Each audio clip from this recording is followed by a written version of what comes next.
You're listening to the Cyberwire Network, powered by N2K.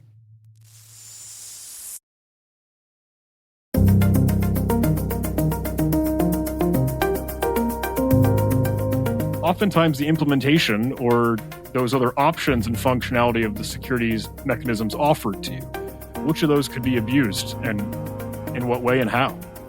Hello, everyone, and welcome to the CyberWire's Hacking Humans podcast, where each week we look behind the social engineering scams, phishing schemes, and criminal exploits that are making headlines and taking a heavy toll on organizations around the world.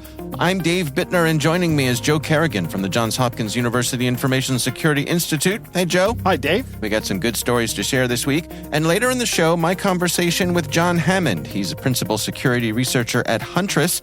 He's taking us through the various levels of multi-factor authentication.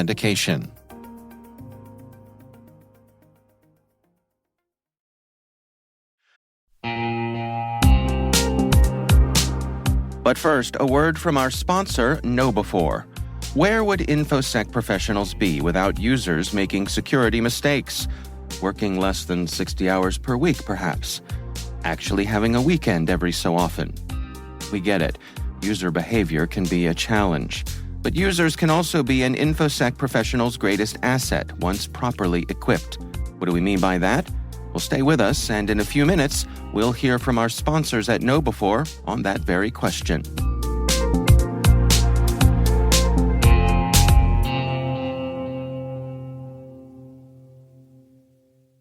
All right, Joe, before we jump in with our stories here, we got a little bit of follow-up. Yes. Last week I had a story about Doug's website. Yeah. And I didn't plug it because I wasn't sure if Doug would be okay with it, but I did hear back from Doug, and he said he'd be fine with me sharing the website, but he has deleted his Buy Me a Coffee account. Okay. So I don't know if that has anything to do with all the fraudulent transactions, but anyway, the website is machinerysafety101.com. Oh. Nice. Check it out if you have any interest in machining. I was a machinist assistant when I was in high school. Really? Yeah, I did some really cool field. They do a lot of interesting stuff. My father was a machinist for a little bit of time. Yeah, when he first got out of the Navy, he was a machinist for the Continental Can Company in Baltimore, Maryland. Yeah. Didn't last long, but he did it. Right, yeah. Yeah. It depends on the work. You know, if you're writing the programs for the machines and testing those and doing things, that's kind of interesting. But if you're just sitting there in front of a lathe while it cuts off one part after another, that gets kind of mind-numbing. I think in my dad's day, there was no program. Right. It was just standing in front of the lathe. So, if you're working with your hands, that's one thing. Yeah. But these were machine parts. Humans can't be trusted with these movements. So, I see. Right. At least not quickly. Yeah. And it was really, really interesting stuff. Yeah. What else we got? We got John, who wrote in with a question. He says, "Hello, Dave and Joe. I'm a big fan of the show and have been listening every week for 2 years now. I have one question about the passkey discussion you had in the last episode." Was this last episode or 2 episodes ago now? Yes. Okay. Who enforces the passkey standard and verifies the source code on both ends of all transactions is properly implemented?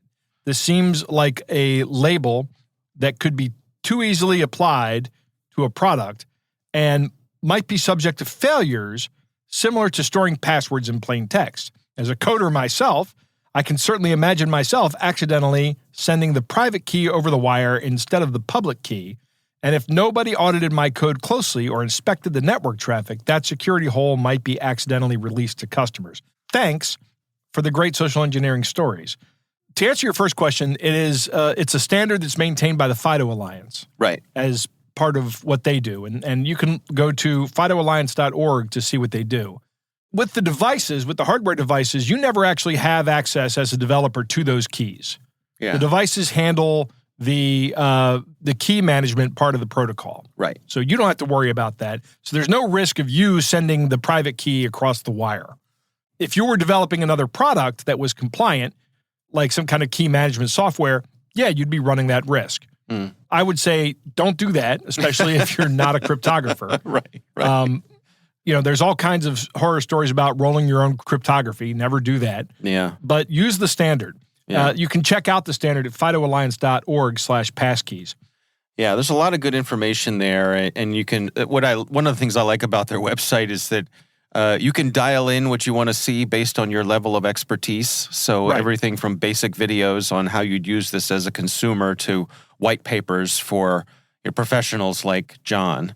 Right. So I agree. I think most of this is being handled behind the scenes, and it's certainly above my pay grade to really understand how it all works. But coming from an organization like the FIDO Alliance, I'm pretty sure they've taken care of these details and possibilities.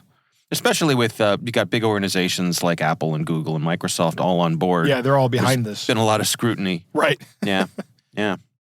Before we get to our stories here, we got one more quick bit of business here. Joe, you are going to be on the road here soon, and there's an opportunity for folks to meet up with you. That's right. I'm going to be at the Grace Hopper Conference next week.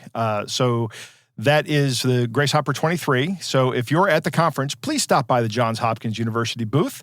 You can meet me, and I'll have some Johns Hopkins swag and some CyberWire swag. All right. Terrific. It's the Grace Hopper Conference. Check it out.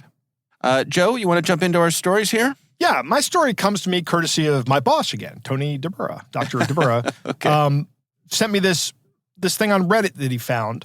This post is on r/legal advice, and the post has been locked. The moderator has locked it. You know, the reputation of Reddit mods going through and locking posts, and this is done discussing, because I wanted to ask a question, but I couldn't. Okay. But the title of the post is, Wedding Caterer is Charging Us $5,000 Post-Wedding for Their Accountant's Error. And if you read the post, it's kind of, I think somebody may have written this on a mobile device. I don't want to disparage the poster. Okay. But it's not exactly the best grammar and spelling on here. Okay. But they were married back in July, and they had paid their final invoice for the caterer a couple days before the wedding. About a week after the wedding, they went on their honeymoon, and a staff member from the catering company reached out and said they owed an additional $5,209 due to an accounting error and them failing to charge the wedding couple for umbrellas. I don't know what that means. Maybe little cocktail umbrellas? Those are better be some dang fancy umbrellas for $5,000. Yeah. I don't know. Was it raining on the day of their wedding? Maybe they were real umbrellas. I don't know. At any rate. Maybe they are. I don't know. Yeah. I don't know what he means by umbrellas. Okay. Anyway, the company is not and will not show us the math, so we're not even sure how the tax numbers work out. The contract states that we have to pay an additional fee if it arises. But these aren't additional fees. These are fees that their accountant failed to charge us prior to the final notice of the wedding. All right. It isn't like we spent additional money for extra meals or alcohol, which is what I can see caterers providing. Yeah. I'm not really sure how to proceed. He's looking for legal advice on this.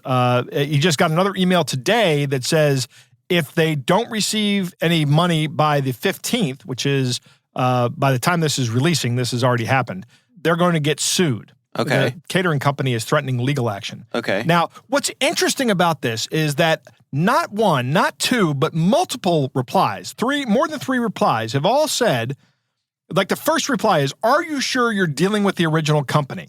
Someone I know almost wrote a $25,000 check to a roofer, and it was a scammer who had hacked the email on the roofing company. Huh. So $25,000 for a roof. Have you ever had a roof put on your house, Dave? I have. I have a single-family house. Yeah. A simple roof. It's just one roof, not gables and everything else like that. Okay. My entire roof didn't cost me half of that. Okay. So I don't know where anybody would come up with the idea that I owe them an extra $25,000. Yeah. There was additional charge. There were additional charges I had to pay because a lot of the wood had rotted thanks to my gutter guards, Dave. Okay. But you know how I knew it was legit? The guy from the roofing company showed up at my house and was telling me about it. And he said, here's the invoice, Joe. Right. And you knew this might be a problem. We had to replace every single piece of wood along the front of your... So I knew this guy. I knew who he was. Yeah. He didn't just email me. He showed up. Yeah. It turns out they're just getting emails from this company. Right. They're not getting any phone calls or anything. And they're not... it seems to me like the original poster, is not doing their due diligence of picking up the phone, calling the company and going, is this you? Right. Because this doesn't make any sense to me. Well, it also strikes me that a wedding being a very public event, most people these days, you have wedding announcements. And, I would say, not in the newspaper anymore, I guess, because there aren't really newspapers anymore. But, Right. But it's a very public thing when two people tie the knot. And so that would be a very easy thing for scammers Right. to latch onto. Yes. And weddings are very expensive affairs, and there's lots of different suppliers and money being thrown around for this, that, and the other thing. So you could attack somebody who had just gotten married without doing anything malicious, just by impersonating them. And do exactly what you're saying. Read the newspapers, find out where the wedding is. Right. See if there's information about who's going to be providing the catering. See if you can do the open source intelligence gathering on this. Right. And then start an email campaign where you just pester somebody into giving you an extra $500 or $5,000. Sure. That would work. It seems to me what's happened here, though, is that they have gotten into the catering company's email. Oh. They've compromised the email, and now they're sending things out from that catering company. Okay. I think this is a case of business email compromise. Because they are a smaller business who does catering, the opportunity for attack is going to be on the customers. They've looked through the contracts. They've seen the contracts that have arrived in the email. They might have access to more than that. But it seems to me like this company has been compromised. I am speculating wildly here, but because I don't have any more information than what's on this Reddit post, which is scant. But what strikes me as red flags here is that this doesn't make any sense that there would be a $5,000 fee for umbrellas and taxes. Right. That seems really high, unless you spent like $150,000 on catering for a wedding, which not unreasonable. It happens. That happens. That didn't happen at my wedding. Yeah, well, there are umbrellas and there are umbrellas. There are Right. the little umbrellas you put inside of drinks, and they're the big umbrellas you put in the middle of picnic tables. That's, hey, that's a good point. So who knows? But I agree with you that it doesn't seem like this is legit, and the people here, it sounds like they're getting good advice from some of the Redditors that they Right. need to pick up the phone. Pick up the phone, call these people. Right. And you know what? It never hurts just to reach out and talk to a lawyer about this. Don't go to Reddit for your legal advice. r/legal advice is, I don't know. I don't know that you're going to get great legal advice there. Well, true. I mean, I can't disagree with that, but at the same time, I will say that this person posting this on Reddit may have saved them the money that they stopped and asked. Right. That's true. Thing. That's a good point, Dave. I shouldn't lambaste all of Reddit just because of this, right? It's a good point because they did. They stopped and they asked somebody, and they got a community of people around them going, no, slow down. Right. Which is important. Is what we say all the time. Yep. So you know what? I retract my statement. Okay. You heard it here first, folks. Right. This was a good thing to post here. Even though these people say they're not lawyers, they say it would never hurt to get a lawyer.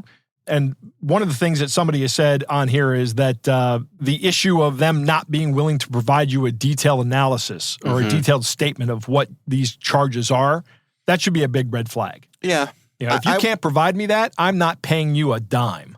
I will add as just a little side tip that if you're paying for big ticket items like this, and you can use one of the major credit card providers to do so, and in this case, I'm actually going to call out American Express in particular, they will have your back, right? I had a friend who had a disagreement with a vendor over something and getting money back and getting a refund and whatever. And they had paid for it with their Amex card, and they contacted American Express, and the folks at American Express said, yeah, don't think anything else of it. We're going to credit you back. We will handle this. And, so that's the premium you pay, right? American Express is the expensive premium credit card. But for something like a wedding where you are going to be exchanging thousands of dollars, that may be a worthwhile investment just to have your back on any of these sorts of things that could go wrong. Indeed. Yeah. I would agree with that. Yeah. All right. Interesting stuff. So we will have a link to that Reddit thread in the show notes. My story this week, Joe, comes from the folks at an organization called Retool. Retool. Which I have to say, not an organization I had heard of before, but they're a technology company. They provide software development tools. So their whole deal is, let's say you want to develop some kind of, I don't know, B2B piece of software or something in front of consumers.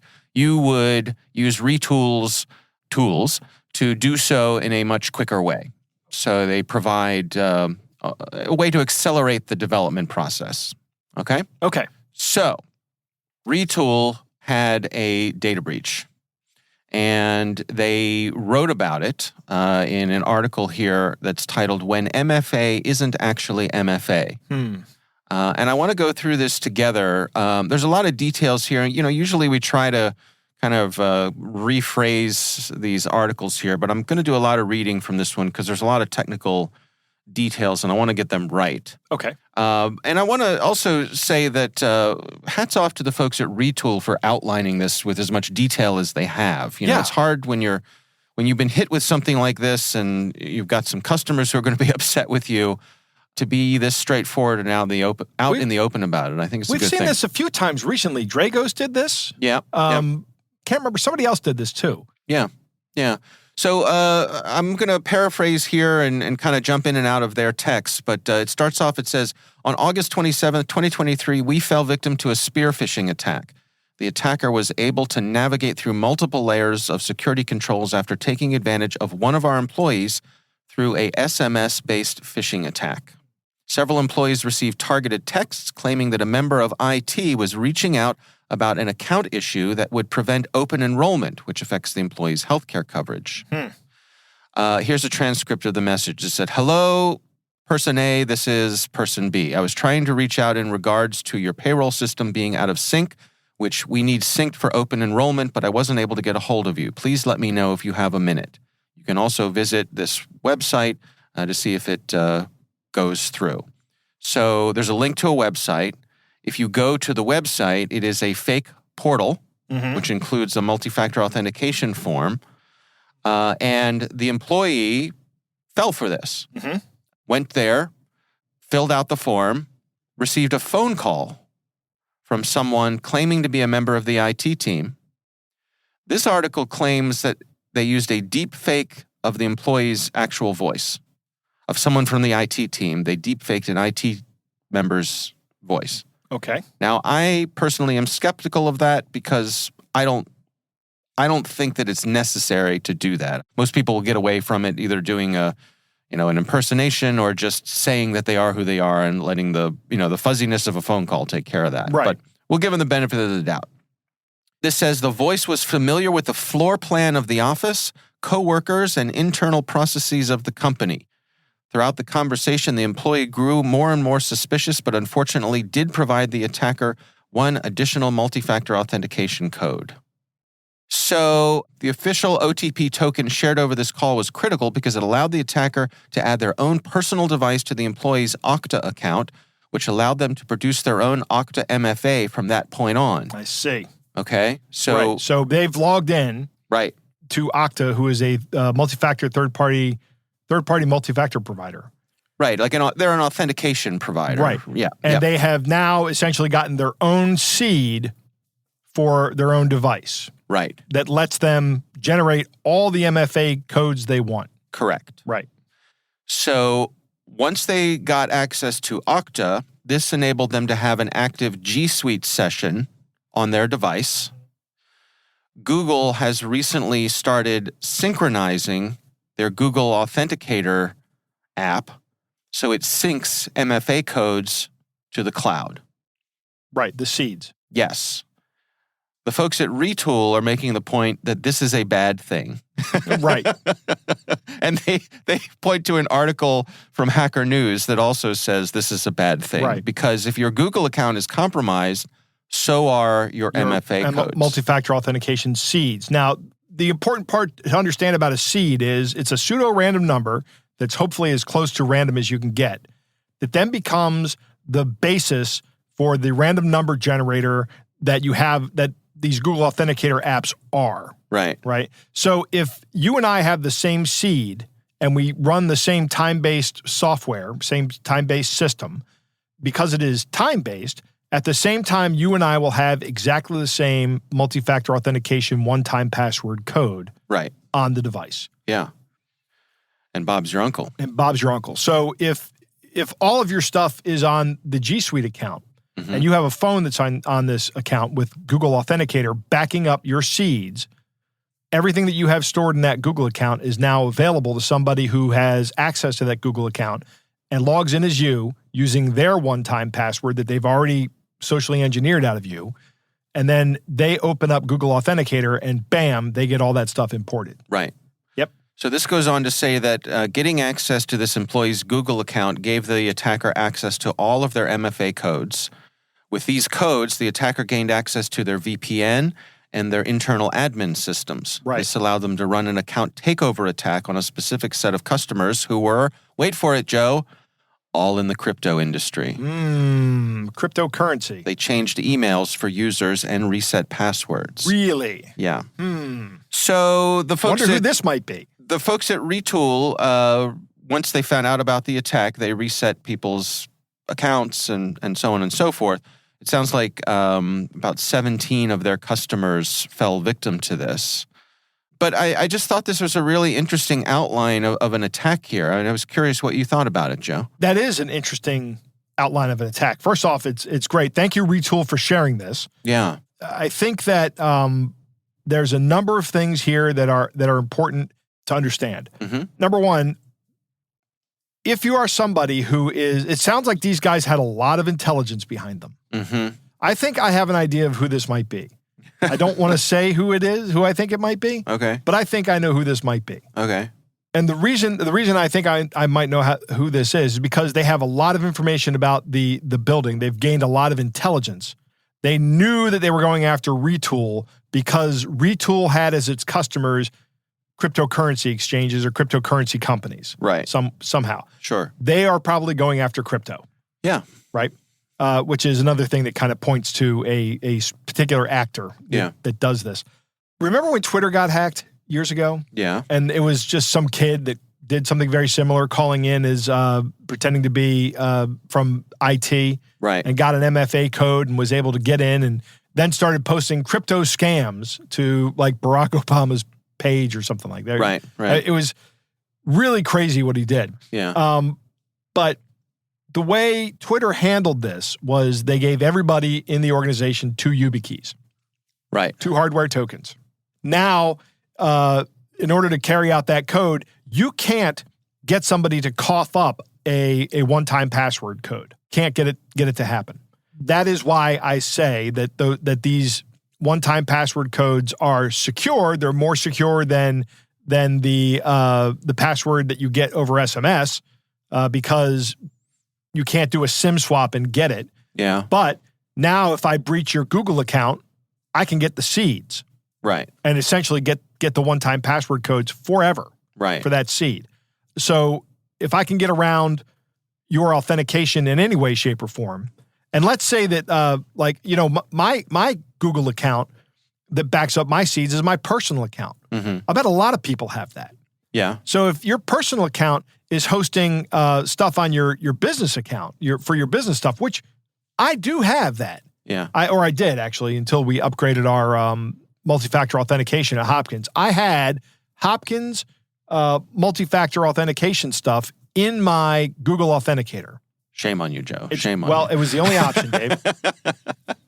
Right. And this was back before, and it started back before they did the seed backup. But when I got this phone and installed Google Authenticator with my account, all those seeds came down. Okay. That was within the last year and a half, I think. Yeah. And I got them.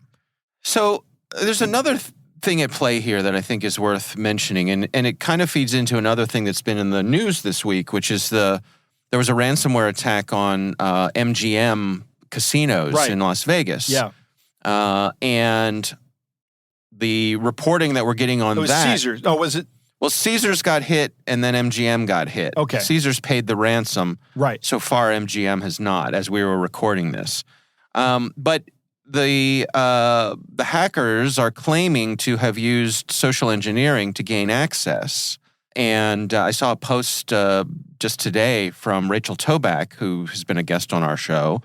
And she, of course, is an expert when it comes to social engineering. And she was saying how this sort of thing of using phone calls is really a soft spot for so many organizations. Yeah. And that's part of what happened here, in that it's really in your best interest to have some way of verifying who someone is over the phone when they say they are such and such a person. Yeah, and the problem with it is that the phone is so ingrained in our psyche. I mean, everybody that's alive today has been alive since phones were around. Yeah. Right? I don't know if there's anybody that predates the existence of telephones. Right. Probably not anymore. There may be people that are still alive that didn't have a phone growing up. Yeah. I know my mom had a party line phone, if you can believe that. Yeah. But it's part of everything we do. You know, when you pick up the phone and somebody says, hey, this is so-and-so, and you know me. Yeah. There's a certain amount of credibility already built into it. Right. Also, your point about the fact that the phone has never really been an accurate way of representing someone's voice is well taken, because it's a lot easier to impersonate somebody if you only have to do so through a smaller portion of the audio bandwidth. Right. Right. Yeah, and you could claim you have a cold or a sore throat or, who knows? I mean, a good social engineer is going to have all kinds of ways to explain. They're going to talk you right around it. That's right. That's right. So I think that's an important part to not overlook when we're talking about the various aspects of this. Right. My only recommendation to retool is start using hardware tokens instead of these one-time passwords. Yeah. That's it. Yeah. It's going to cost you around $100 every employee to give everyone 2 of them. Just give them to them. Yeah.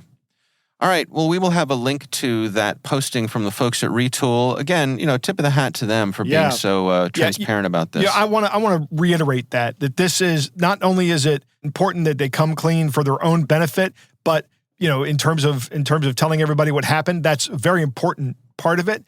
The fact that they've put this out there and they've outlined it like this helps every other organization that reads, or somebody reads this article. Yeah. That is remarkably helpful. So it's not just transparent, but it's helpful. Yeah. So thank you, Retool. I really appreciate these kind of posts.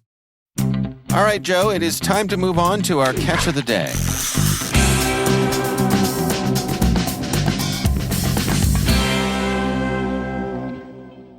Dave, our catch of the day comes from the University of Alabama Department of Engineering.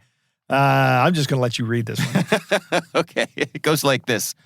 Hello. There is affidavit case filed against you. They are stating that using your email address filled up your personal information. You took out a payday loan for $300 from CashNet USA.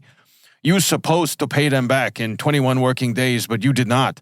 Company tried to contact you by phone and email, but there was no response from you to pay it off. Now company want to deal this matter inside the courthouse for doing a defraud with them. They are willing to sue you legally in the courthouse under FDCPA Act so that you can pay the penalties, charges, and affect your credit score before the company take any kind of legal action by forwarding your file for the legal proceedings. Would you like to resolve this matter, or you want to deal this inside the courthouse? Do reply ASAP. Regards, Archie C. Brown, Legal Department. Archie C. Brown from the Legal Department. Yeah. Sounds like a lawyer wrote this, Dave. This might even be something that my lawyer wrote. Yeah? Caveman lawyer. I was going to say, yeah, you need a better lawyer if this is what they're sending out. What do you think's going on here, Joe? Oh, this is just obviously somebody trying to get $300 out of you. Yeah. With threatening legal action. Right. Right. Payday loans. I know that there are people out there that use payday loans. Yeah. I'm not a big fan of the concept. No, I mean I think it's a method of last resort for some folks. Yeah. Nobody wants to pay those kind of fees, but that's the way it goes. Yep. Well, our thanks to the University of Alabama Department of Engineering for sharing this. We do appreciate them sending this along. We would love to hear from you. Our email address is hackinghumans@thecyberwire.com.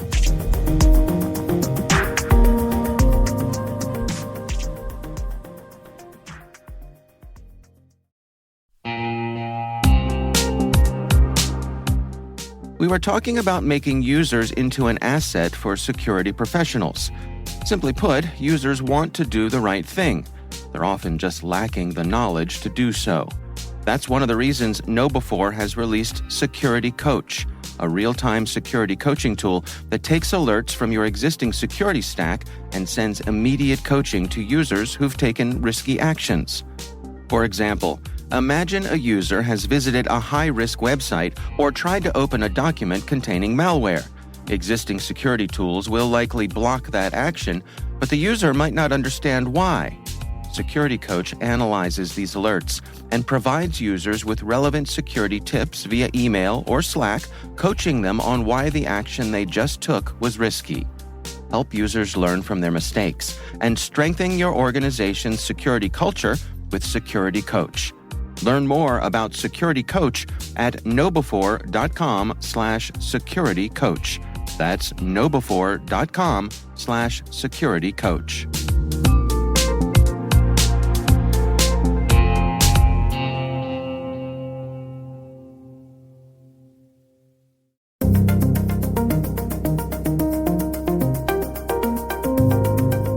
Joe, I recently had the pleasure of speaking with John Hammond. He is a principal security researcher at Huntress. He is also a very popular YouTuber. Yeah, one of my students just hit me to his channel a couple of weeks ago. Is that right? Yeah. Yeah, it's good stuff. It is. He's certainly entertaining and knows his stuff. So highly recommend if you're into this security stuff, go to YouTube and search for John Hammond.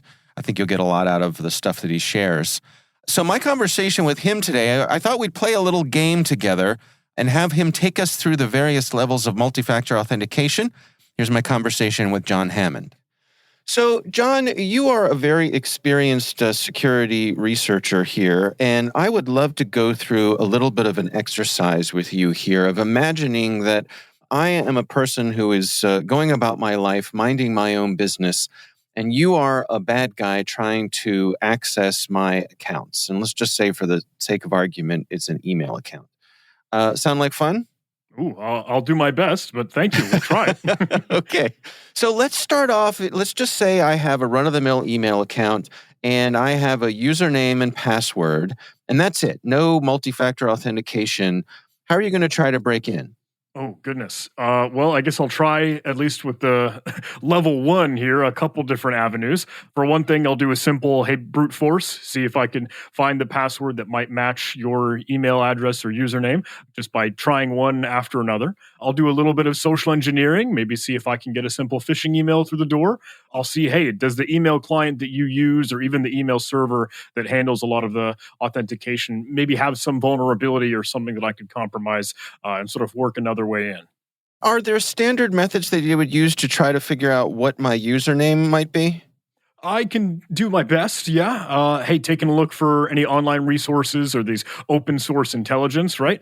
Can I determine maybe standard schema of, the email address format, like a company that you're working with, or maybe your own personal information, if it's shared or maybe seen from past data breaches or accessible out and around anywhere on the internet? We could try and hunt for that on social media or anything.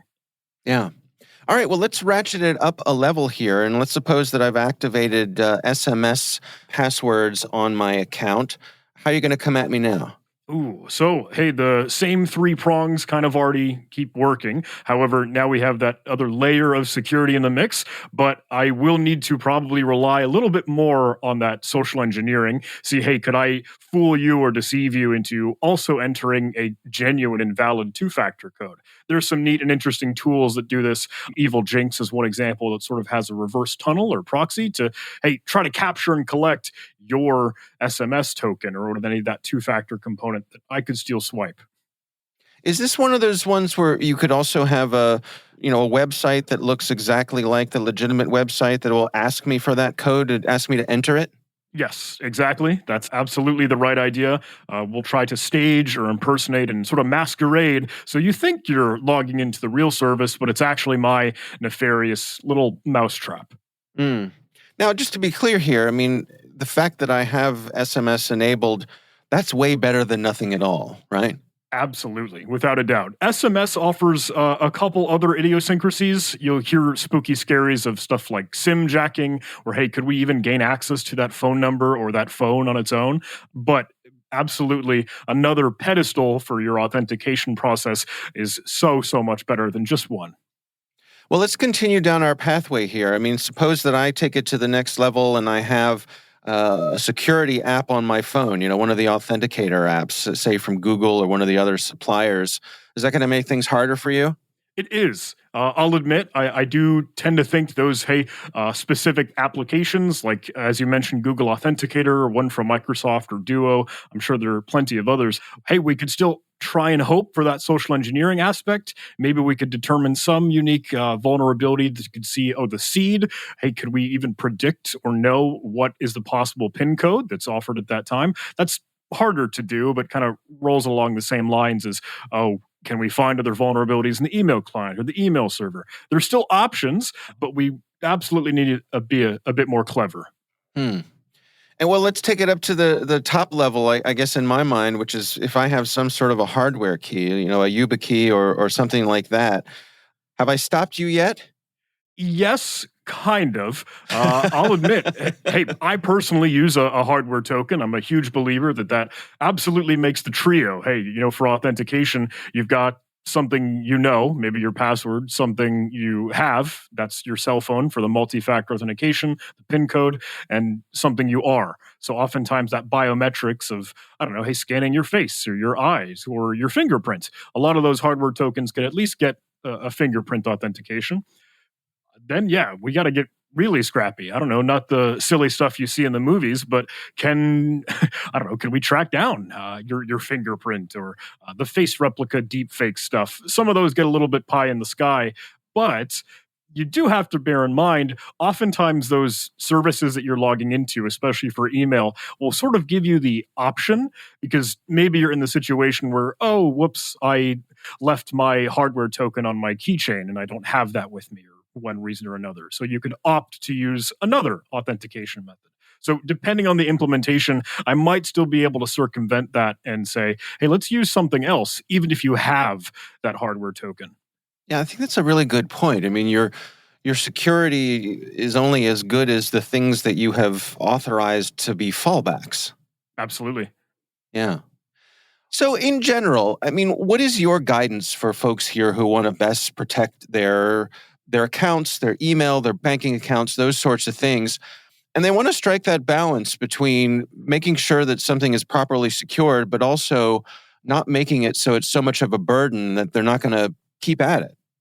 Super good question. And I got to admit, hey, this kind of really falls down to your own threat model, how you measure risk, and maybe just your level of concern for, hey, maybe your digital stuff that you tend to work with. I'd argue, hey, everything that you end up doing is still critical and valuable, and you don't want that compromised. But maybe if you're a little, hey, apathetic, laissez-faire, whatever, ultimately, it's the same boring, basic cybersecurity hygiene that you hear so many folks screaming and shouting about, but it's the right answer. So I tell folks, hey, I'm a believer in password managers personally. I have it generate a long, giant, complex, like completely nonsense, 128 character thing, just because I don't have to remember it and it'll manage it for me. And hey, it's different and unique for every single service. So I'm okay with that. I think that works great. Of course, multi-factor authentication, and it is called multi-factor authentication, not just two-factor authentication. So again, whatever you can do to layer up. I'm a big believer in that physical security token. Again, if we can mix in, hey, some of those biometrics if possible. And you hear stuff like, hey, patch, seriously, update. I mentioned those vulnerabilities and those specific things to the application because that is still and always a real vector. So make sure you've got stuff updated. I know some folks think on a VPN when we're trying to keep that anonymity in mind. There are a whole lot of different roads to go down, but I feel like it's such a bad and boring answer. It's all the stuff you hear for basics. Yeah, right. Can we touch on the social engineering component of this quickly? I mean, in terms of, making sure that people are up on things like security awareness training and just having their radar up to be sensitive that these things may be coming at them. I'll do my best, but it's interesting. I've been trying to work with a recent project that would do a little showcase and demonstration of session hijacking.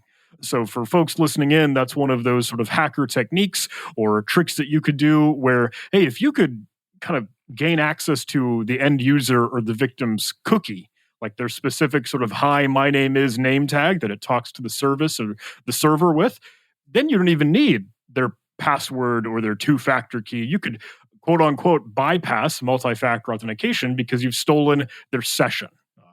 So I've tried to put together a little demo where you could see, hey, how could we do some session hijacking for like a Microsoft 365 environment? The same way you might access Outlook or your email if folks are using that these days.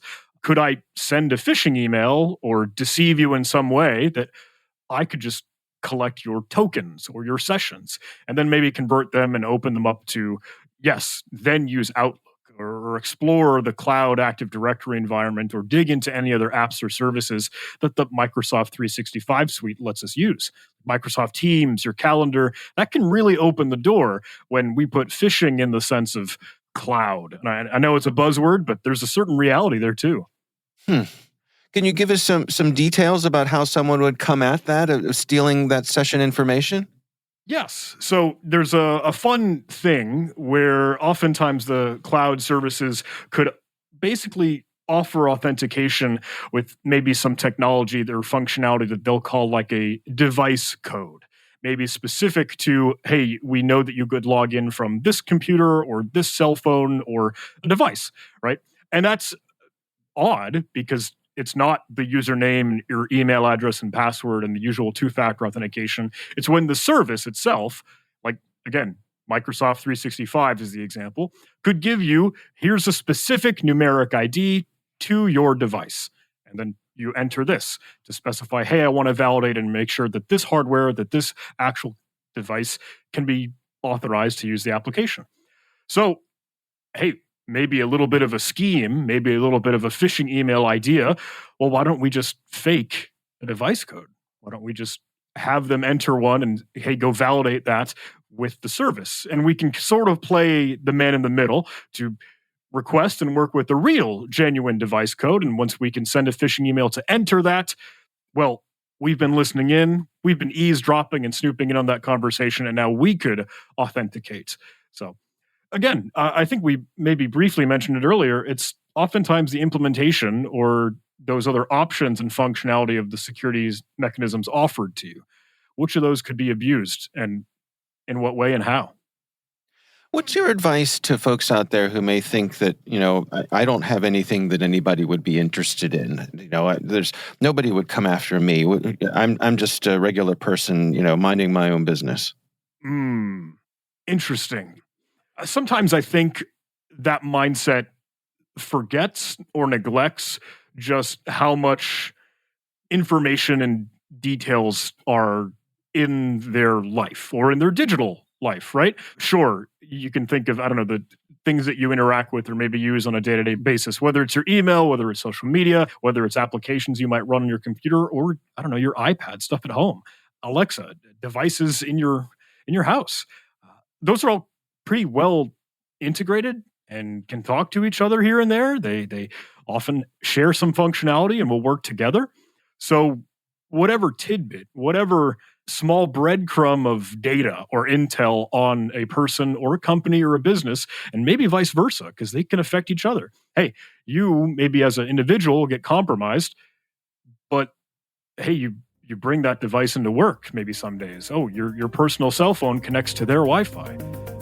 Maybe sometimes you don't think of all the other things that could kind of fall over, and a little bit of a domino effect if you just are so apathetic to, hey, this whole security thing, it doesn't matter to me. I'm too cool for that.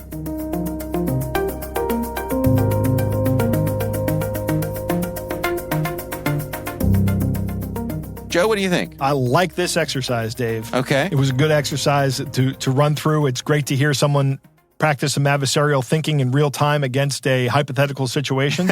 John was a good sport. Yes. John's answer to your first question is a crash course in cybersecurity. It is most of the problems in cybersecurity in microcosm. Yeah. I really like it. The first level of attack against an account that's only protected with a username and password is brute force.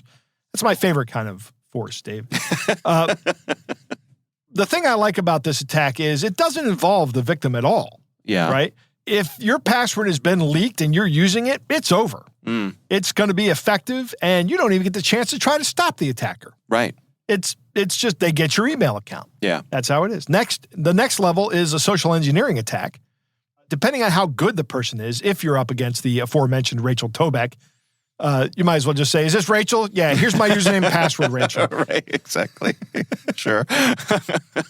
Or hang up the phone. Yeah. And of course, that's why we do this show. Yeah. Right. It's important to understand how these things work, important to be able to recognize them.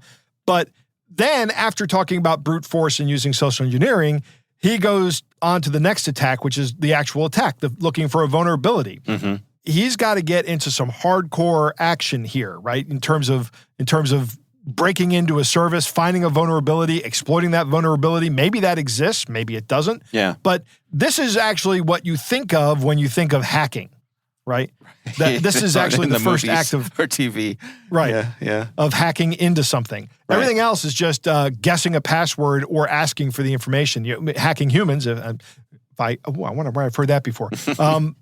But once you get into that level where you actually have to use some kind of technical expertise, that's a much smaller group of people that can do that, right? Anybody can run a script that does these brute forcing things.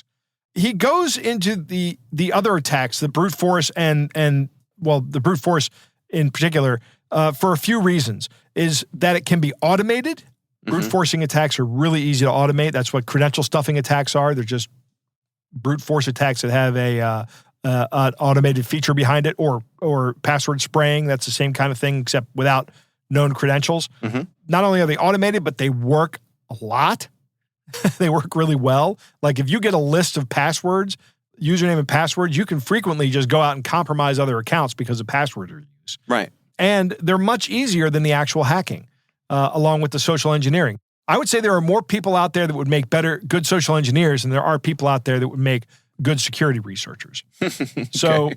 or hackers in this case. Yeah. I'm focusing almost entirely on the answer to his first question here in my comments here. But when it comes time to start talking about what about an SMS token, he goes right back to social engineering.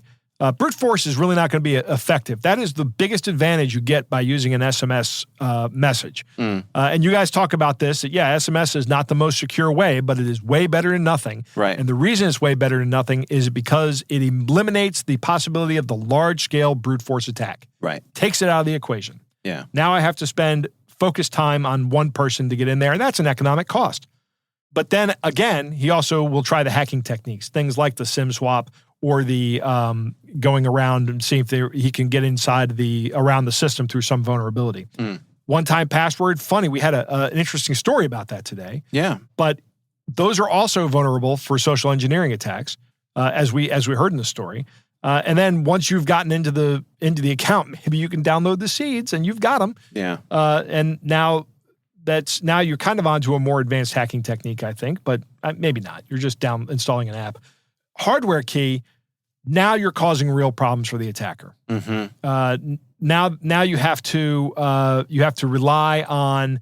It's not really so much a user problem anymore. There's nothing they're going to do to you, the user, to get around the system. They're going to have to do something else. They're going to have to compromise your web browser session to get access to your token. Right. Which is essentially just a long random text string that identifies you. Or they're going to have to go to the web interface and they're going to have to say, well, I don't have that with me right now. Can we use a different way to authenticate me?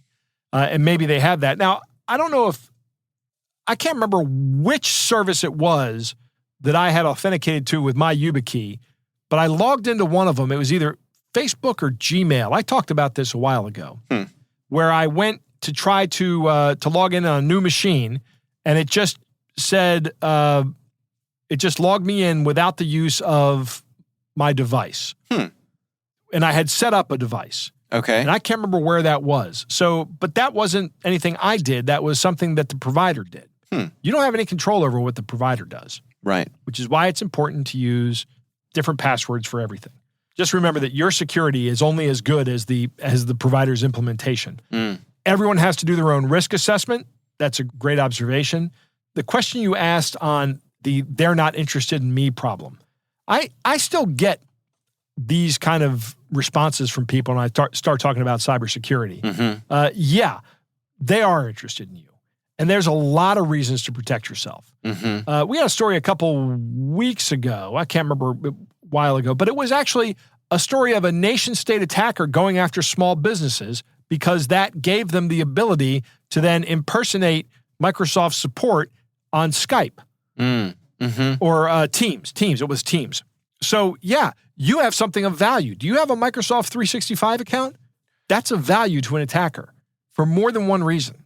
Yeah, I'd say, pretty much everybody has a bank account. So that's and all you need to know, right? Any kind of money. Any kind of money matters, right? Yeah, you have a bank account, you have a credit card. That's all. And the answer is yes. Yes. Again, we hear the same 3 basic instructions.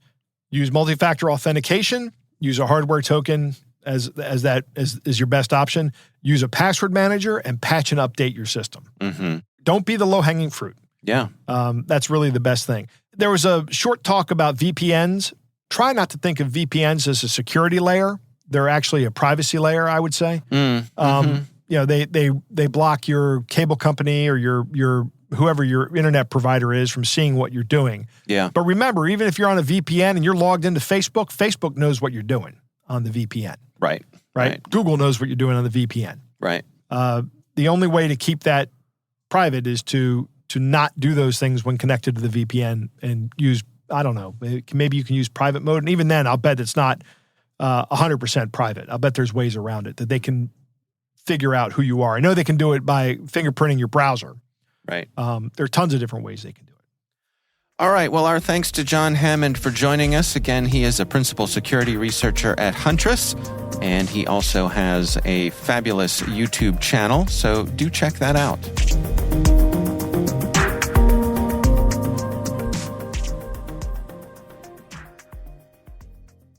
We want to thank all of you for listening, and of course, we want to thank our sponsors at KnowBe4.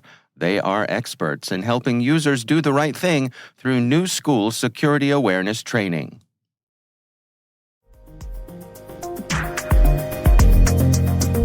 That is our show. We want to thank all of you for listening. Our thanks to the Johns Hopkins University Information Security Institute for their participation. You can learn more at isi.jhu.edu. N2K Strategic Workforce Intelligence optimizes the value of your biggest investment, your people. We make you smarter about your team while making your team smarter. Learn more at n2k.com. Our senior producer is Jennifer Iben. This show is edited by Trey Hester. Our executive editor is Peter Kilpie. I'm Dave Bittner. And I'm Joe Kerrigan. Thanks for listening.